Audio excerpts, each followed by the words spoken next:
Lesson number 8. The Hack Driver. The author is Sinclair Lewis. Page number 47 to 53. Introduction. A young lawyer comes to a village to serve summons on Oliver Lutkins. A friendly hack driver takes him round the village in search of Lutkins. Does he find him? Who is Lutkins? Read and find out.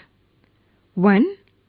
Why is the lawyer sent to New Million? What does he first think about the place? 2. Who befriends him? Where does he take him? 3. What does he say about Lutkins? Now let us listen to lesson number 8, The Hack Driver. After graduating with honors, I became a junior assistant clerk in a magnificent law firm. I was sent not to prepare legal briefs, but to serve summons, like a cheap private detective. I had to go to dirty and shadowy corners of the city to seek out my victims.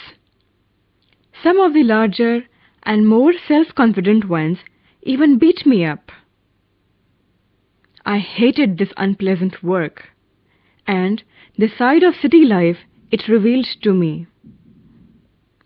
I even considered fleeing to my hometown, where I could have been a real lawyer right away without going through this unpleasant training period. So I rejoiced one day when they sent me out 40 miles in the country to a town called New Million to serve summons on a man called Oliver Lutkins. We needed this man as a witness in a law case, and he had ignored all our letters. When I got to New Million, my eager expectations of a sweet and simple country village were severely disappointed. Its streets were rivers of mud, with rows of wooden shops, either painted a sour brown or bare of any paint at all. The only agreeable sight about the place was the delivery man at the station. He was about 40, red-faced, cheerful, and thick about the middle. His working clothes were dirty and well worn, and he had a friendly manner. You felt at once that he liked people. I told him, to find a man named Oliver Lutkins. Lutkins? I saw him around here about an hour ago. Hard fellow to catch though, always up to something or other. He's probably trying to start up a poker game in the back of Fritz's shop. I'll tell you, boy. Is there any hurry about locating Lutkins? Yes, I want to catch the afternoon train back to the city. I was very important and secret about it. I'll tell you what, I've got a hack. I'll get it out and we can drive around together and find Lutkins. I know most of the places he hangs out. He was so open and friendly that I glowed with the warmth of his affection. I knew, of course, that he wanted the business, but his kindness was real. I was glad the fair money would go to this good fellow. I managed to bargain down to $2 an hour, and then he brought from his house nearby a sort of large black box on wheels. He remarked, "Well, young man, here's the carriage," and his wide smile made me into an old friend. These villagers are so ready to help a stranger. He had already made it his own task to find Oliver Lutkins for me.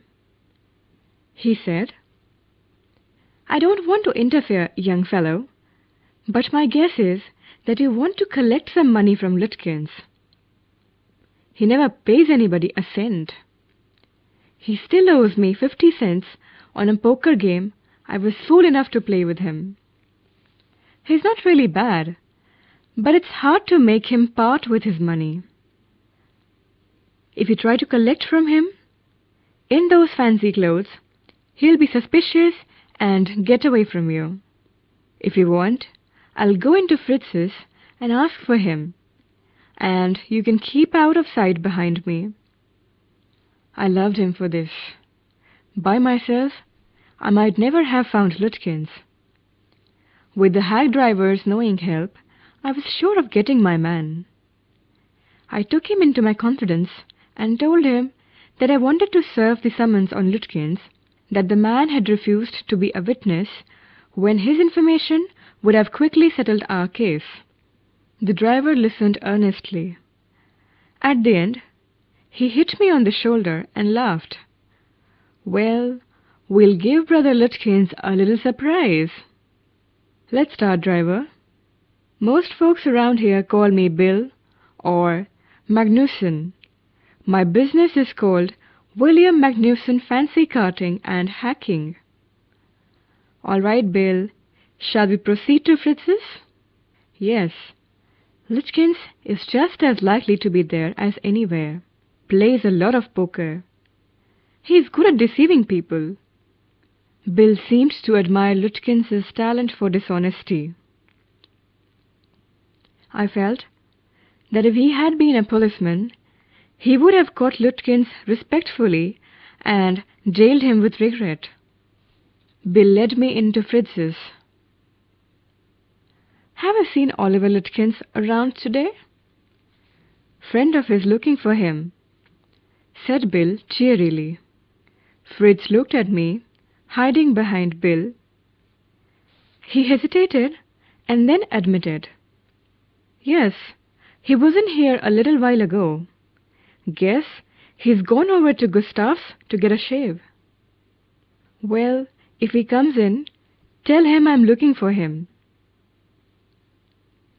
We drove to Gustav's barber shop. Again, Bill went in first, and I lingered at the door. He asked not only the Swede, but 2 customers if they had seen Lutkins. The Swede had not. He said angrily, I haven't seen him and don't care to. But if you find him, you can just collect that $1.35 he owes me. One of the customers thought he had seen Lutkins walking down Main Street, this side of the hotel. As we climbed back into the hack, Bill concluded that since Lutkins has exhausted his credit at Gustav's, he had probably gone to Gray's for a shave. At Gray's barber shop, we missed Lutkins by only 5 minutes. He had just left, probably for the pool room. At the pool room, it appeared that he had just bought a pack of cigarettes and gone out. So we pursued him, just behind him, but never catching him, for an hour till it was past 1 o'clock. I was hungry, but I had so enjoyed Bill's rough country opinions about his neighbors that I scarcely cared whether I found Lutkins or not. How about something to eat? I suggested. Let's go to a restaurant and I'll buy you lunch. Well, I ought to go home to the wife. I don't care much for these restaurants. Only 4 of them, and they're all bad. Tell you what we'll do. We'll get the wife to pack up a lunch for us. She won't charge you more than $50, and it would cost you more for a greasy meal in a restaurant. And we'll go up to Wade's Hill and enjoy the view while we eat. Read and find out. 1. What more does Bill say about Lutkins and his family? 2. Does the narrator serve the summons that day? 3. Who is Lutkins? I know that Bill's helpfulness to the young fellow from the city was not entirely a matter of brotherly love. I was paying him for his time. In the end, I paid him for 6 hours, including the lunch hour, at what was then a very high price. But he was no more dishonest than I. I charged the whole thing to the firm. But it would have been worth paying him myself to have his presence. His cheerful country wisdom was very refreshing to a country boy like myself who was sick of the city. As we sat on the hilltop, looking over the pastures and creek which slipped among the trees, he talked of New Million and painted a picture in words of all the people in it. He noticed everything, but no matter how much he might laugh at people, he also understood and forgave their foolishness. He described the minister's wife who sang the loudest in church when she was most in debt. He commented on the boys who came back from college in fancy clothes. He told about the lawyer whose wife could never succeed in getting him to put on both a collar and a tie on the same day. He made them all live. On that day, I came to know New Mullion better than I did the city and to love it better. Bill didn't know about colleges and cities, but he had travelled around a lot of the country and had had a lot of jobs. From his adventures, he had brought back a philosophy of simplicity and laughter. He strengthened me. We left that peaceful scene of meadows and woods and resumed our search of Oliver Lutkins. We could not find him. At last, Bill cornered a friend of Lutkins and made him admit what he guessed. Oliver's gone out to his mother's farm 3 miles north. We drove out there, laying plans. I know Oliver's mother. She's a terror. Bill sighed.